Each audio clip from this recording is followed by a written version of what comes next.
महामंत्र के लिए।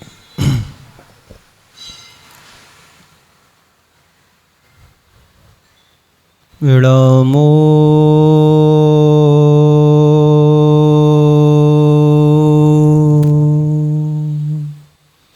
अरिहंताणं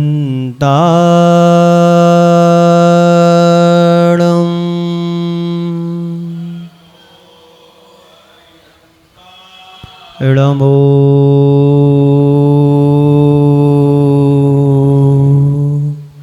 सिद्धाणं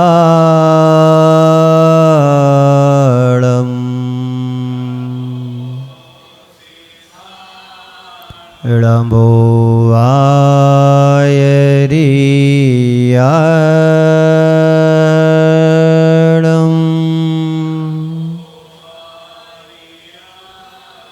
विड़मो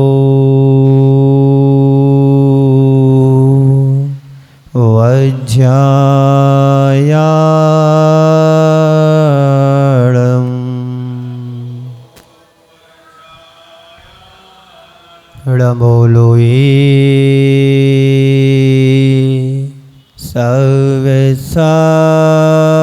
सवसाहुणं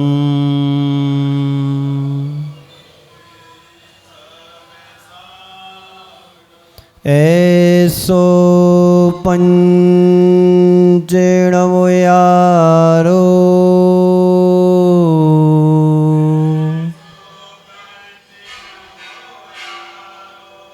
सब पावपणासिनो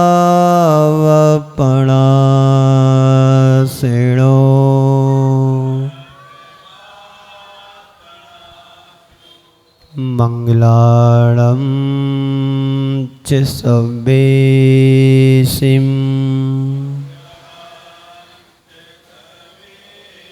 पडेवं होई मंगलम्। बोलिए पंच परमेष्टि भगवान की, भगवान महावीर स्वामी की, अहिंसा परमो धर्म की, परम पूज्य आचार्य गुरुवर श्री विद्यासागर जी महाराज की।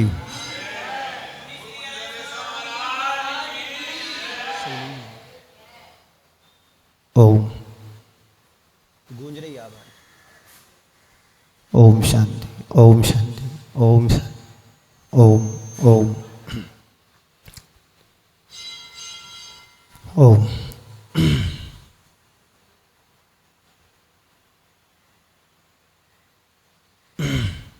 ओम ओम ओम शांति। हम सभी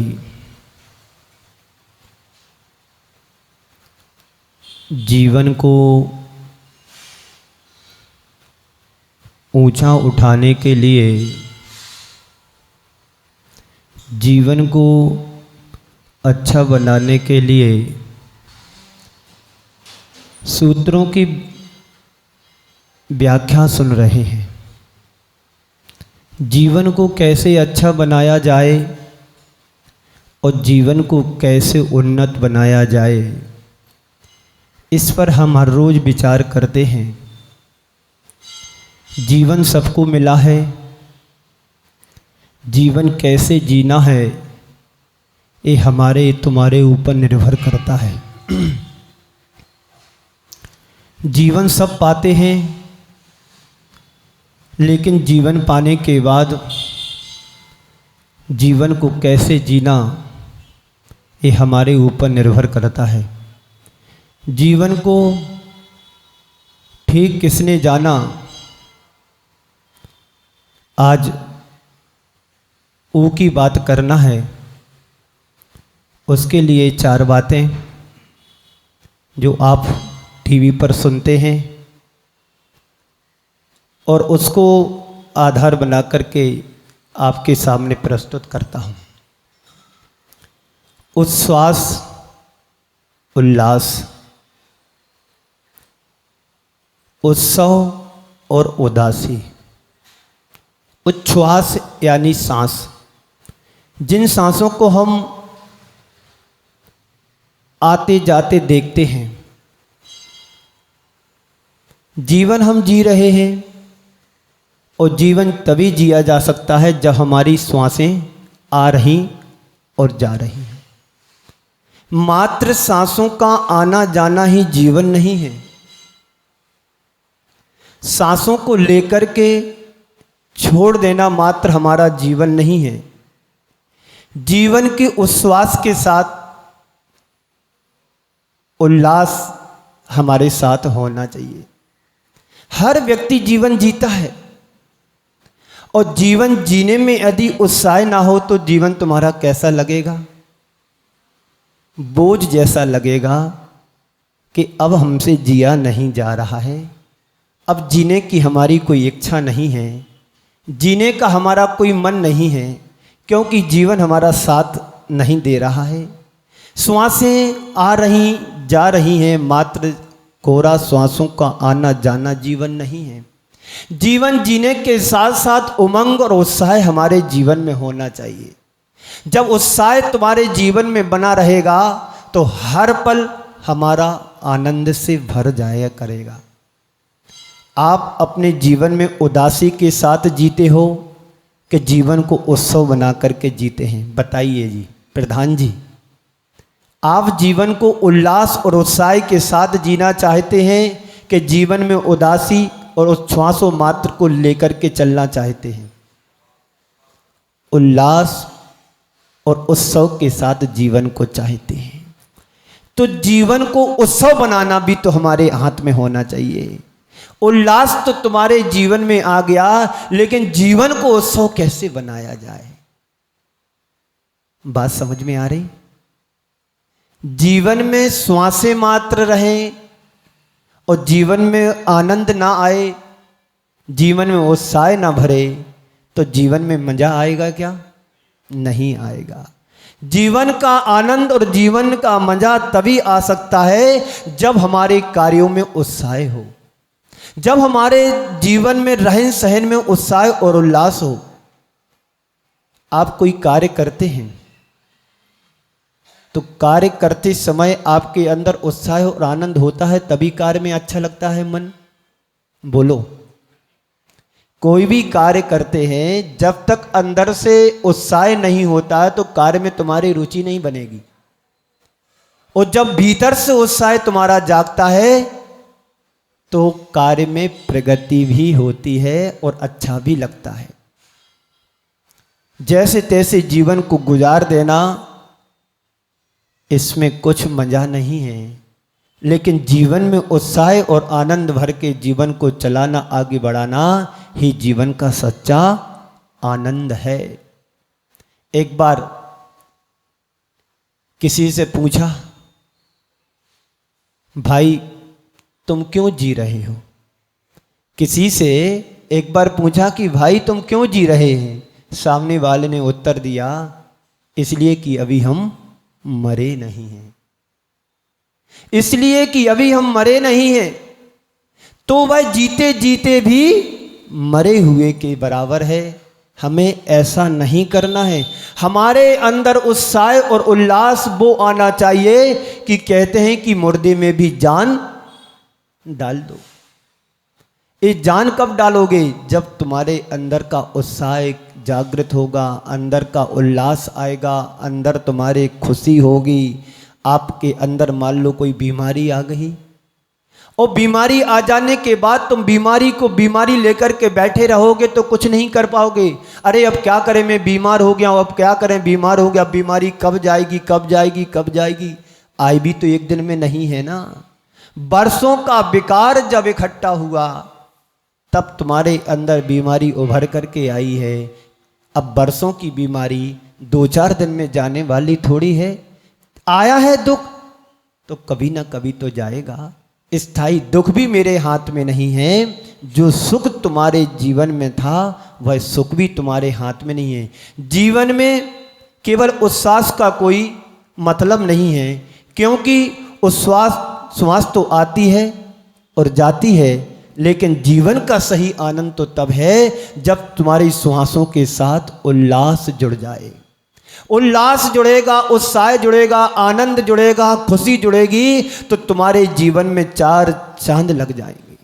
चार चांद लगने का मतलब है आप दुख में भी सुख को खोजो, लाभ हानि में भी लाभ की प्रवृत्ति रखो, और विषाद में भी हर्ष मनाने का प्रयास करो। हर व्यक्ति के जीवन में कभी न कभी हानि और लाभ तो लगा रहता है। एक व्यापारी है, व्यापार करता है, वह भी जीवन जी रहा है, और व्यापारी को यदि घाटा लग जाए तो क्या होता है? उल्लास उसका उदासी में बदल जाता है। अब क्या करें, घाटा लग गया है, अब मुझे व्यापार नहीं करना है, छोड़ना है, अब मेरे से होता नहीं है, बहुत लंबा चौड़ा घाटा लग गया है। एक बार ऐसा हुआ, एक दंपति आया और दंपति आने के बाद नमस्कार दर्शन किया और महाराज श्री से शिकायत करने लगा, महाराज श्री क्या बताऊं, 1 लाख रुपए का घाटा लग गया। महाराज श्री क्या बताऊं, 1 लाख रुपए का घाटा लग गया। साथ में उसकी धर्म पत्नी थी। छूटते ही धर्म पत्नी कहती, महाराज श्री इनकी बातों में मत आ, 2 लाख का फायदा हुआ तो सो नहीं बता रहे, 2 लाख का फायदा हुआ तो सो नहीं बता रहे हैं, और 1 लाख का घाटा लग गया तो कहने लगे कि महाराज श्री 1 लाख का घाटा लग गया। पति के सामने देखा कि मामला क्या है, पूछा कि मामला क्या है। कोई कह रहा है कि 1 लाख का घाटा लगा है और कोई कह रहा है 2 लाख का फायदा है, मामला क्या है? तो पत्नी कहती कि महाराज श्री बात ऐसी है कि इन्होंने 1500 रुपये के चने खरीदे थे, 2000 के चने बिके, सो 2 लाख का फायदा हुआ, और आज 2000 से बढ़कर के 2100 का भाव हो गया, सो कहने लगे कि 1 लाख का घाटा हो गया। ये तो जीवन में उतार चढ़ाव चढ़ता रहता है, तो जीवन में लाभ हानि होती रहती है। संत कहते हैं जब तुम्हें लाभ होता है तो तुम प्रसन्नता से भर जाते हो, जब कभी नुकसान होता है तो खेद खिन्न हो जाते हैं, पर दोनों में तुम्हें समता भाव रखना है।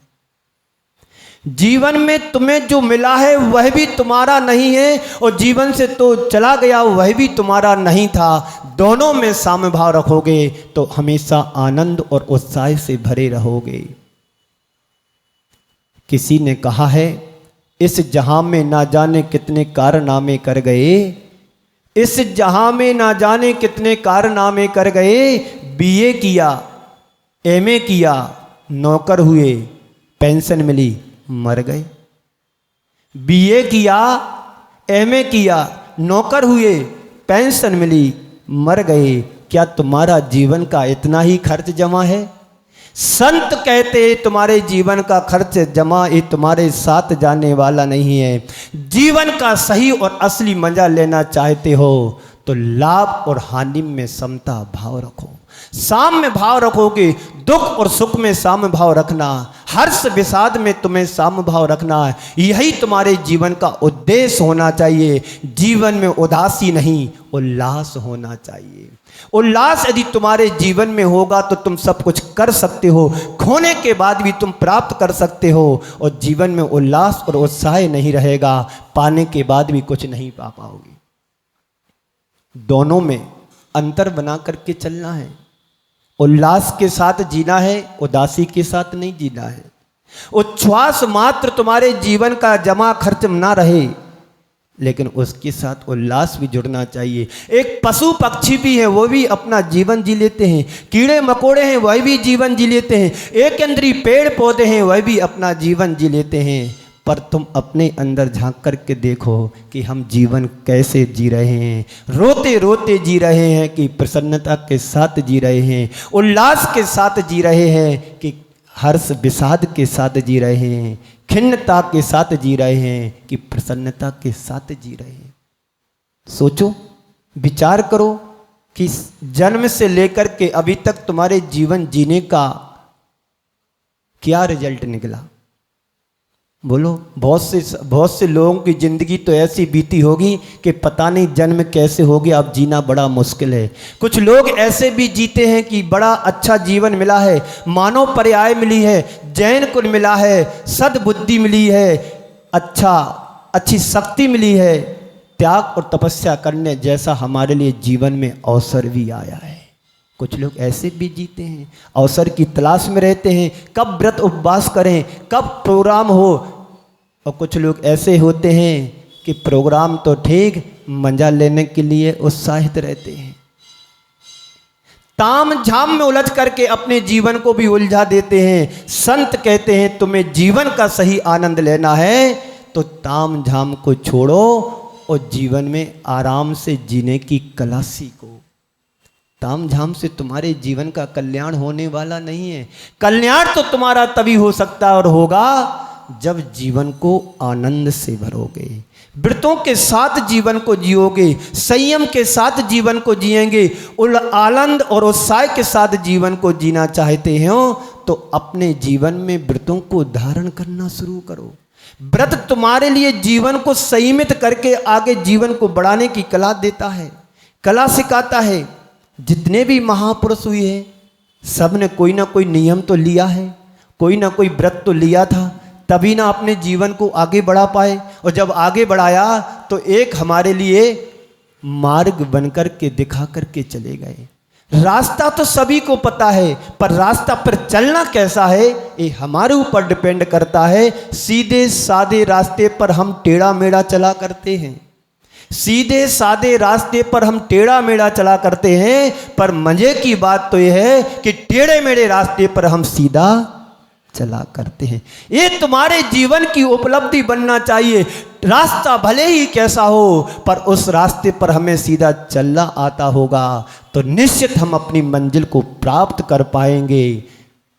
इसलिए हम इंसान हैं, इंसान की इंसानियत बनी रहे और इंसान ऐसा जिए कि जानवरों से भी अच्छा जीने की कोशिश करे। हमारे जानवर हैं, गाय भी हैं, बकरी भी हैं, बैल भी हैं, सब जीवन जीते हैं। पता है उनके जीवन की एक एक राय हमारे लिए कल्याणकारी होती है। गाय यदि घर से जंगल जाती है तो उसको पता है किस रास्ते से जाना है और शाम को उसी रास्ते से वापस आती है। और आप लोग कैसे हैं, इस रास्ते से जाएंगे और इस रास्ते से वापस आएंगे, कोई देख ना ले। जानवरों को जीवन में हमें प्रेरणादायी बनता है। एक गाय है उसका जीवन भी हमें प्रेरणादायी बनता है। गाय जीते जी हमें प्रेरणा देती है, दूध देती है और उसका यहाँ तक कि गोबर भी काम में आता है। और गाय मरने के बाद उसकी खाल भी किसी न किसी काम में आ जाती है। और हम मनुष्य होकर के हमारा जीवन जीने पर भी जीवन काम नहीं आ रहा है और मरने के बाद तो हमारी हड्डियां भी हमें नहीं मिलती हैं। मिलती हैं बोलो, आती तुम्हारी हड्डियां काम में? किसी की हड्डियां काम में नहीं आती हैं। अरे जिंदा में तुम काम आ जाओ, यही तुम्हारे जीवन की सबसे बड़ी उपलब्धि है। वृक्ष पेड़ पौधे तो कम से कम फल और फूल छाया देते हैं, तुम्हारी तो छाया भी नहीं मिलती है। बताओ आप कितने लोगों को छाया देते हो? खुद की छाया खुद भी प्राप्त नहीं कर पाते हैं तो दूसरों को क्या छाया देंगे हम। तुम्हारे जीवन की सही उपलब्धि तब है जब हमारे जीवन का सारभूत सार जब दूसरों के काम में आए, हमारा जीवन दूसरों के काम में आए तो तुम्हारे जीवन जीने की सार्थकता है। अन्यथा हमसे अच्छे तो वो वृक्ष हैं, वो पेड़ हैं, छाया देते हैं, फल देते हैं, फूल देते हैं और अंत में सूख जाने के बाद उनकी कुछ ना कुछ लकड़ियां काम में भी हमें आ जाती हैं। और हम मनुष्य होकर के जीने के बाद इतना लंबा चौड़ा जीवन जीते हैं, मत श्वासें आती और चली जाती हैं, जीवन में कुछ उत्साह उल्लास प्राप्त नहीं कर पाते हैं और जीवन की सारी तमाम परिस्थितियों को देखते हुए अपने जीवन को गुजार देते हैं। एक एक क्षण हमें समझने की कोशिश करना है, एक एक पल हमारा बड़ा कीमती है। इस कीमती जीवन को समझें और कीमती जीवन से अपने बहुमूल्य रत्नों की पहचान करके जीवन को उत्साहित बनाएं, जीवन को आनंद से भरें। एक बार ऐसा हुआ, आपने बनारसी दास जी के बारे में सुना होगा। वो आध्यात्मिक प्रेमी थे, अध्यात्म उनके जीवन में घट घट में भरा हुआ था। और वह एक बार उनके घर में एक चोर घुस गया। चोर घुस गया, उसने बहुत मेहनत की चोरी करने में और उसने जो कुछ सामान इकट्ठा किया, आहट से बनारसी दास जी की नींद तो खुल गई थी, पर उसने सामान जोड़ करके रख लिया। पोटली बांध ली। अब वो सामान उठाते नहीं बन रहा। और पंडित जी लेटे लेटे सब तमाशा देख रहे थे, चुपचाप उठे और उसको सहारा दिया और उन्होंने उसकी पोटली को उठवा कर उसके सिर पे रख दिया। अब देखता क्या है चोर की, ये क्या हो गया, किसने हमारी पोटली रखा दी। तो पंडित जी कहते हैं कि सुनो, आवाज नहीं करना, चुपचाप ले जाओ, चुपचाप ले जाओ, नहीं हमारी धर्म पत्नी उठ गई तो तुम एक कौड़ी भी नहीं ले जा सकते हो, एक कौड़ी भी नहीं ले जा सकते हो। और उन्होंने पोटली उठा दी, पर उसके अंदर का विश्वास जाग गया। उसने सोचा कि यदि मैं इतने साहूकार और धर्मनिष्ठ व्यक्ति के घर से यदि मैं एक पाई भी चोरी करता हूं तो मेरे से बड़ा कोई पापी अधम इस संसार में नहीं होगा। उसने सारी की सारी चोरी कहते हैं कि वहीं रख दी और कुछ लेकर के नहीं गया। उसने कहा कि अभी तक तो मैं चोरों के घर चोरी करने जाता था, आज पहली बार मैं सेठ और साहूकार के घर चोरी करने आया हूं। और सारी की सारी उसने उस संपत्ति को वहीं पर छोड़ दिया, लेकर के कुछ नहीं गया। संत कहते हैं यदि हम अपने जीवन में ये व्यवहार, ये विश्वास यदि अपने अंदर लाते हैं तो हम व्यापार करते हैं तो व्यापार में भी हम चोरी ना करें। किसी को सेवा का अवसर देते हैं तो उसको ऐसी सेवा का अवसर दें कि तुम्हारी सेवाओं से वो खुश रहे, तो तुम्हारे अंदर आनंद आएगा और दूसरे के अंदर भी आनंद आएगा। लेकिन प्रायः लोग करते क्या हैं, इससे विपरीत करते हैं। जीवन जीते हैं पर बोझ बनकर के जीवन जियोगे तो कभी कुछ नहीं पा पाओगे। बोझ बनकर के नहीं, बोझ को हटा करके जीवन जियो। जीवन जीने की सार्थकता तभी है जब हमारे जीवन में ना कोई आशा हो ना कोई निराशा हो, सब एक समान जीवन जिए, जिससे हमारी आत्मा का उत्साह बढ़े, उल्लास बढ़े और हमारे अंदर की उदासी हटे। श्वासों का मात्र आना जाना ना रहे, श्वासों के साथ हमारा उल्लास भी बना रहे। उल्लास तभी बना रहेगा जब जीवन में हमारे अंदर कुछ अच्छा घटित होगा। एक एक श्वास हमारे जीवन में बहुत बड़ी कीमत रखती है। यदि एक श्वास आती है और नहीं जाए वापस, या वापस जाने के बाद नहीं आए, तो हमारे अंदर क्या होता है, घुटन होती है। आप एक बंद कमरे में बैठ जाओ, सांस ले भी रहे हैं छोड़ भी रहे हैं, पर तुम्हें ऑक्सीजन ना मिले तो कैसा लगेगा। अब बस ऐसा लगेगा कि अब प्राण निकले, अब प्राण निकले, अब प्राण निकले, अब प्राण निकले, और निकल नहीं रहे हैं। संत कहते हैं जीवन के मर्म को समझो। जीवन के मर्म को जो समझ लेता है वह बहुत दुर्लभता से हमें ये जीवन जो मिला है उस जीवन की पहचान करने में समर्थ हो जाता है। जीवन का मर्म वही जान पाता है जिसको जीवन जीने की कला आती है। जो जीवन जीने की कला सीख लेता है वह व्यक्ति संसार में कहीं पर भी रहे फिर घबराता नहीं है, और जब घबराता नहीं है तो उसके जीवन में आनंद आता है। आनंद समझते हो, संस्कृत में नंद धातु से बना है आनंद। आनंद का अर्थ होता है जो चारों ओर से हमें प्रसन्नता दिलाए, जो चारों ओर से हमें खुशी दिलाए, जो हमारे अंदर एक उत्साह जगाए, उसको कहते हैं आनंद। और आनंद आप सब चाहते हैं, पर आनंद जैसे कुछ कर्म भी तो करना पड़ेंगे। कर्म हमारे दुख देने वाले हैं तो खुशी कहाँ से मिलेगी। कर्म हमारे विपरीत हैं तो अनुकूलताएं कैसे मिलेंगी। यदि जीवन में अनुकूलता चाहते हैं, आनंद से भरना चाहते हैं, तो हमें उस कार्यों को करना चाहिए। एक बार ऐसा हुआ, एक व्यक्ति था, उसने अपने आंगन में एक वृक्ष लगाया। वृक्ष लगाया तो वृक्ष था पारिजात का। कहते हैं स्वर्गों में ये वृक्ष होता है, फलता फूलता है, पर उसने लगाया कि वह फले फूले हमारे आंगन की शोभा बढ़ाए, तो उसने वृक्ष लगाया पारिजात का। बचपन से लेकर के उसने 55 तक वृक्ष की सेवा की, रोज पानी देता था, खाद पानी देता था और रोज आशा से भर कर के जाता था कि आज इसमें फूल आएगा, आज इसमें फूल आएगा। रोज जाता था, फूल नहीं खिलता था, निराशा से लौट कर के अपने मन को दबोच करके रह जाता था। हर रोज सुबह उठे, देखे कि फूल खिला होगा, लेकिन फूल नहीं खिलता था।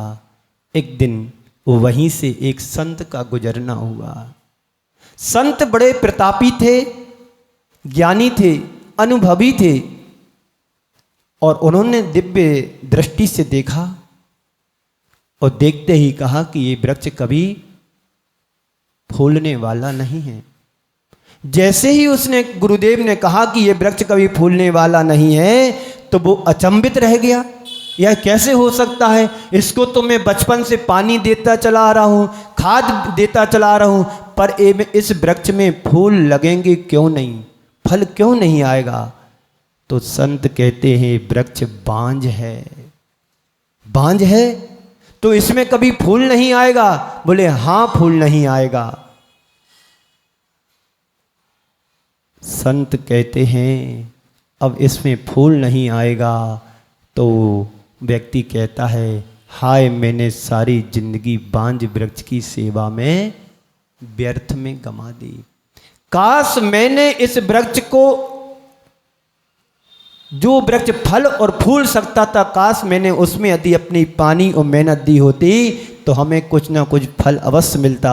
लेकिन पूरी की पूरी सारी जिंदगी मैंने उस पेड़ में लगा दी जो पेड़ कभी फूलने वाला नहीं है, फूलेगा भी नहीं, खिलेगा भी नहीं। संत कहते हैं काश यदि हम अपना जीवन कहीं बांझ वृक्ष की तरह सेवा में तो नहीं लगा रहे हैं। अपने अपने जीवन को देख लेना कि हम इस जीवन की सेवा कर रहे हैं, इस जीव की सेवा कर रहे हैं, इससे कुछ मुझे लाभ होने वाला है कि नहीं, विचार करना। यदि तुम उस वृक्ष की तरह, बांझ वृक्ष की तरह यदि अपने जीवन की सेवा में दे रहे हैं तो समझ लेना तुम की जीवन में कुछ प्राप्त करने वाले नहीं हो। और जीवन से कुछ लेना चाहते हो, जीवन से कुछ प्राप्त करना चाहते हो, तो अपने जीवन को आप फलवान बनाएं, फूलवान बनाएं और जीवन को जीने की कला सीखे। निश्चित तुम्हारे जीवन में आनंद आएगा, उत्साह आएगा। कहीं तुम्हें ऐसा ना लगे इस मनुष्य जीवन को पाकर के, कहीं तुम्हें पीड़ा ना हो, कहीं तुम्हें टीस ना पहुँचे, कहीं तुम्हें ऐसा ना लगे कि लंबा चौड़ा जीवन पाया और उस जीवन को पाने के बाद हम कुछ हासिल नहीं कर पाए। बंधुओं, ये मनुष्य जीवन बड़ी दुर्लभता से प्राप्त होता है। ये हर रोज़ आप सुन रहे हो, मेरे से सुन रहे हो और अन्य महाराजों से भी सुनते हो कि मनुष्य जीवन की कितनी बड़ी दुर्लभता है। यह जीवन एक इंद्रिय से प्रारंभ होता है, दो इंद्रिय को बड़ी दुर्लभता से प्राप्त करता है, दो इंद्रिय को जीवन पाने के बाद तीन इंद्रिय को जीवन पाना बड़ी दुर्लभता से प्राप्त कर पाता है। ऐसे क्रम से चौर इंद्रिय, पंच इंद्रिय, जीव तक पहुंच जाता है। लेकिन इसकी सार्थकता तो तभी है कि पंचेंद्रिय बनने के बाद यदि हमने कुछ अपने लिए सार्थक नहीं किया तो जीवन तो पा लिया, पर यूं ही हमारा जीवन चला गया। इस जीवन को पाने के बाद हमें ये सोचना है कि कितनी दुर्लभता से हमने इस जीवन को पाया है। इसमें संयम को पालन करना और दुर्लभ है और मुनि व्रत को पालन करना और दुर्लभ है, शुद्ध भाव रखना और दुर्लभ है, श्रावक के व्रतों को पाना और दुर्लभ है, उनकी भावना भाना और दुर्लभ है। दुर्लभ से दुर्लभ ये जीवन हमने पाया है।